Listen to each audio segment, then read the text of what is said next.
The big picture में जुड़ चुके हैं हमारे साथ में रविकांत मित्तल सर, IBS24 के editor in chief. Ravi sir, अगस्त की पहली तारीख गुरुवार को देश की 2 अदालतों के 2 अहम फैसले आए। सुप्रीम कोर्ट ने कोटे के भीतर कोटे को लेकर पिछले फैसले को पलटा, तो मथुरा श्री कृष्ण जन्मभूमि केस में मुस्लिम पक्ष की याचिका खारिज हो गई। क्या है इन फैसलों के पीछे की बिग पिक्चर?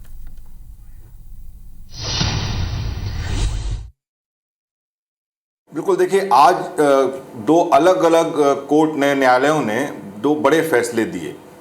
एक जो फैसला था, पहले जो मैं बात करूंगा, जो सुप्रीम कोर्ट में आया, जिसमें कि 7 जजों की बेंच थी, और जो फैसला था वो 6-1 के बहुमत से आया, 6-1 के बहुमत से आया, जिसमें कि सुप्रीम कोर्ट ने राज्यों को इस बात की अनुमति दे दी कि जो राज्य हैं, तो जो SC और ST मतलब शेड्यूल कास्ट और शेड्यूल ट्राइब के अंदर जो उनको कोटा मिला हुआ है, उसके अंदर अगर वो सब कैटेगरीज को कोटा आरक्षण देना चाहते हैं तो वो दे सकते हैं। क्योंकि इसके ऊपर सवाल था कि आर्टिकल 14 के अंदर समानता के अधिकार को कहीं ये विच्छेद तो नहीं करता है। तो आज कोर्ट ने इसका फैसला दे दिया। अब एग्जाम्पल के लिए मैं समझाता हूँ कि अगर जैसे किसी राज्य में कोई यादव जाति है या कोई मीणा करके कोई जनजाति है या कोई और जातियाँ हैं दूसरी, हमारे मध्य प्रदेश में तो हालांकि 24 में से केवल 9 ही जातियाँ हैं जो अनुसूचित हैं। तो अगर ऐसे दूसरे जो राज्य हैं, महाराष्ट्र है जिसमें काफ़ी है, तो वो राज्य जो है अपने उन बड़े जो वर्ग है यादव, अगर उसमें कोई ऐसी सब कैटेगरी है जिसको कि आरक्षण का लाभ अभी तक नहीं मिल पाया है, तो उसको वो आरक्षण दे सकती है। अब इसके कुछ उदाहरण हैं, जैसे OBC में ये पहले से, तो मैं आपको एग्जांपल जैसे बताता हूँ कि तमिलनाडु और कर्नाटक में SC, ST और OBC के सब कैटेगरी को आरक्षण देने की व्यवस्था की गई है, उप श्रेणियों को जिसको हम कहते हैं। तो तमिलनाडु में जिस तरीके से पिछड़ा वर्ग BC मतलब बैकवर्ड कास्ट, अत्यंत पिछड़ा वर्ग MBC और अति पिछड़ा वर्ग जैसे वनियार जैसी जातियों को भी आरक्षण दिया गया है। इसी तरीके से कर्नाटक ने भी अनुसूचित जाति के भीतर 2 जो सब कैटेगरी हैं, कोडवा और माडिगा को अलग अलग आरक्षण दिया है। तो ये इस तरीके के एग्जाम्पल है। और इसी तरह बिहार ने भी एक आयोग गठित किया है, महादलित आयोग, जिससे वो पता करेगा कि जो दलित जो जातियां हैं उसमें कौन कौन सी सब कैटेगरी हैं। तो अब इसमें लेकिन कोर्ट ने उसमें कुछ जो है, जो सब कैटेगरी देने में उन्होंने कुछ उसमें चेक एंड बैलेंसेस रखे हैं, और ये कहा है कि इन सब को आप फॉलो करें तभी आप दे सकते हैं। जैसे कि उन्होंने कहा कि राज्य अपनी मर्जी और राजनीतिक लाभ के आधार पर कैटेगरी नहीं बना सकते। सब कैटेगरी अगर आप बनाओगे तो वो न्यायिक समीक्षा के अंतर्गत होगी। मतलब कि अगर किसी राज्य ने किसी को सब कैटेगरी बनाया और उसको आरक्षण दिया, और अगर दूसरे लोग उसका ऑब्जेक्शन उठाते हैं तो वो कोर्ट में जा सकते हैं, मतलब न्यायिक समीक्षा उसकी हो सकती है। उसके अलावा जस्टिस गवई जो बेंच में थे, उन्होंने एक बहुत इंपॉर्टेंट बात कही। उन्होंने कहा कि राज्यों के सब कैटेगरी देने से पहले SC ST की श्रेणियों के बीच क्रीमी लेयर की पहचान होनी चाहिए। जिस तरीके से OBC में क्रीमी लेयर को हटा के आरक्षण देना होता है, उन्होंने कहा कि भैया अगर आप सब कैटेगरीज को भी दे रहे हो तो जिनको अभी तक लाभ मिल चुका है वो उसमें से क्रीमी लेयर को आपको हटा देना चाहिए। और हालांकि केंद्र सरकार ने भी इस पक्ष में थी कि हम इनको आरक्षण देना ही चाहिए। इसके अलावा कोर्ट ने यह भी कहा कि जो जातियां हैं उनको पिछड़ेपन का सबूत देना होगा, और मतलब जिसको भी दिया जा रहा है उसको ये बताना, आपको प्रूव करना पड़ेगा कि भाई वो सही में पिछड़े हैं, उनको अभी तक लाभ नहीं मिला है और उनको लाभ देना जरूरी है।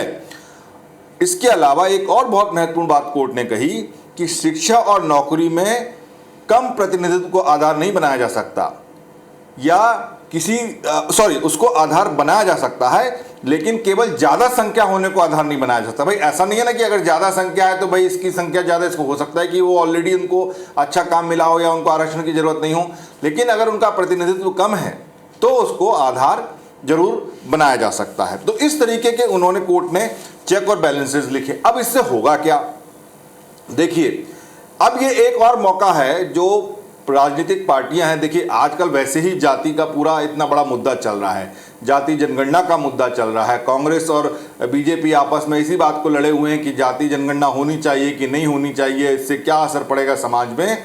अब आपने एक और ये मुद्दा दे दिया कि अब इसका असर सबसे पहले जो दिखेगा वो दिखेगा महाराष्ट्र, झारखंड और हरियाणा में। जहां पर आने वाले समय में चुनाव होने वाले हैं, और फिर बिहार जिसमें अगले साल चुनाव होने वाले हैं। तो क्या वहां की सरकारें जो ऑलरेडी, अच्छा एक चीज और है कि आपको ऐसी जो शेड्यूल कास्ट है जो 15% और शेड्यूल ट्राइब जो 7.5% है उसी के अंदर देना होगा, आप आरक्षण की सीमा बढ़ा नहीं सकते। तो क्या इन राज्यों में जिनको आरक्षण मिला हुआ है, क्या वोट का लाभ लेने के लिए, चुनावों में लाभ लेने के लिए, क्या कुछ सब कैटेगरीज को इस तरीके से और आरक्षण दिया जा सकता है? ये बहुत इंपॉर्टेंट होगा देखना। हालांकि कोर्ट ने चेक एंड बैलेंस उसमें लगाया है, लेकिन मेरा ये मानना है कि जिस तरीके से जातिगत राजनीति इस देश में होती है, जिस तरह से पॉलिटिकल पार्टीज जातिगत जनगणना की मांग कर रही हैं, और तो मुझे लगता है कि इस को जो आदेश हुआ है, आज जो फैसला हुआ है, इसका फायदा वो जरूर लेंगी, और ऐसी कैटेगरी जिससे उनको फायदा हो सकता है कि उन्हें वोट मिल सके, उनको वो आरक्षण देने का काम करेंगी। अब कोर्ट में जब केस होगा, कोई ऑब्जेक्शन करेगा, जब तक फैसला आएगा तब तक तो चुनाव हो चुके होंगे। तो ये जो चीज है, इससे राजनीतिक पार्टियों को एक और मौका मिल गया है अपनी वोटों को कमाने का। तो एक तो ये फैसला हुआ। तो जो दूसरा फैसला आया वो इलाहाबाद हाई कोर्ट से आया।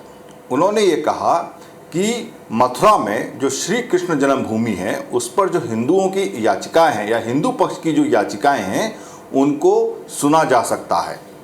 हालांकि जो मुस्लिम पक्ष था, वहाँ पे जो उनकी शाही ईदगाह है, जो उसके मुस्लिम पक्ष था, उनका ये कहना था कि जो वर्शिप एक्ट है, जो प्लेसेस ऑफ वर्शिप एक्ट है 1991 का, जो कि मनमोहन सिंह के ज़माने में आया था, और जो लिमिटेशन एक्ट है उसका हवाला देके उन्होंने कहा कि अब इस पर कोई सुनवाई नहीं होनी चाहिए, ये उस एक्ट के अंदर आता है। लेकिन कोर्ट का ये मानना था कि ये एएसआई ज़रा संरक्षित जगह है और इसके बारे में जो भी हिंदुओं की 18 जो याचिकाएं थी उनको सुना जा सकता है। अब इससे क्या होगा? देखिए, क्या ये जो बीजेपी जो अयोध्या में हार चुकी है और जो काशी में मोदी को इतने कम वोट लेके जो जीती है, उससे क्या इसको कुछ ऑक्सीजन मिलेगी? क्या वो इसको मुद्दा बना सकते हैं? क्योंकि हमने देखा है कि जो बीजेपी है उसका एक शुरू से ये मुद्दा रहा है कि अयोध्या और मथुरा और काशी, इन 3 जगहों पर वो मंदिर बनाने की मांग करती रही है। और जब अयोध्या में मंदिर बन गया तो उन्होंने कहा था कि अयोध्या तो झांकी है, मथुरा काशी अभी बाकी है। इस तरीके के नारे वो लगाते रहे हैं।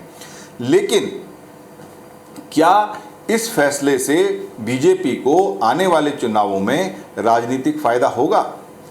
अब इसके ऊपर कई पक्ष हैं, लेकिन मेरा यह मानना है कि राम मंदिर जो था वो एक जन आंदोलन बन गया था और वो काफ़ी लंबा आंदोलन था। उसके लिए पार्टी ने काफ़ी यात्राएं निकाली, काफ़ी वहाँ पर उन्होंने मस्जिद को तोड़ा और एक लगातार उस आंदोलन को बनाए रखा। लेकिन जब वो लक्ष्य हासिल हो गया तो जनता ने उनको अयोध्या में भी हरा दिया। अब उसके और कई कारण हो सकते हैं, लेकिन फैक्ट तो ये है कि अयोध्या में बीजेपी चुनाव हार गई। दूसरी तरफ हम देख रहे हैं कि काशी में भी चल रहा है, काशी में सर्वे हो चुका है, वहाँ पे भी काफ़ी लग रहा है कि ये फैसला जो है वो भी हिंदुओं के पक्ष में आएगा। लेकिन वहाँ क्या हुआ कि मोदी जो जितने लगातार वोटों से ज़्यादा जीतते आ रहे थे, वहाँ पर वो केवल 1.5 लाख वोटों से जीते। तो ये भी लगता है कि अपील नहीं किया। मध्य प्रदेश में भी भोजशाला में भी सर्वे हुआ है, वहाँ पर सरस्वती जी का मंदिर है। खैर, मध्य प्रदेश की बात दूसरी, यहाँ पर बीजेपी सारी सीटें जीती। लेकिन अब ये कृष्ण में अब अगर सुनवाई होगी तो अब इसमें जो भी फैसला आएगा, लेकिन मेरा ये मानना है कि अंतोगत्वा यहाँ दोनों जगह पर, काशी में भी और मथुरा में भी मंदिर बन ही जाएंगे। लेकिन राजनीतिक फायदा मुझे लगता नहीं है कि ज़्यादा होगा, क्योंकि पुनीत आजकल जो जनता है वो जो उनके खुद के सारोकार के जो मुद्दे हैं, उनके खुद के वेलफेयर के जो मुद्दे हैं, उनको क्या फ़ायदा मिल रहा है। क्योंकि हमने अभी देखा कि जो बजट आया उसमें किस तरीके से मिडिल क्लास ने अपनी नाराज़गी जाहिर की या आम आदमी ने अपनी नाराज़गी जाहिर की। तो अब इस तरीके के जो सेंटिमेंटल मुद्दे हैं, मुझे लगता है कि ये जनता पर ज़्यादा असर नहीं करेंगे। अब जनता जागरूक हो गई है और उस तरीके का जन आंदोलन मथुरा और काशी में नहीं है जिस तरीके का जन आंदोलन राम मंदिर के लिए था। तो ये अब एक न्यायालय में चलती हुई प्रोसेस रहेगी, वहाँ पर जो फैसला आएगा उसका असर हो जाएगा। लेकिन इससे वोटों की कटाई हो या वोटों की फसल बने जिसको बीजेपी काट सके, ऐसा मुझे होता दिख नहीं रहा है। जनता जागरूक है। अब जो उसके फायदे की बात करेगा, जो उसके भले की बात करेगा, वो उसको वोट देना ज़्यादा पसंद करेगी। तो वाकई इन फैसलों के राजनीतिक मायने भी निकाले जा रहे हैं और इनका राजनीतिक असर पड़ना भी तय है। लेकिन ये किस दिशा में होगा, इसकी एक झलक या इसके बारे में एक विश्लेषण अभी आपने किया और लंबे तौर पर किया। बहुत धन्यवाद सर आपका आज की बिग पिक्चर पर सारी बातें रखने के लिए।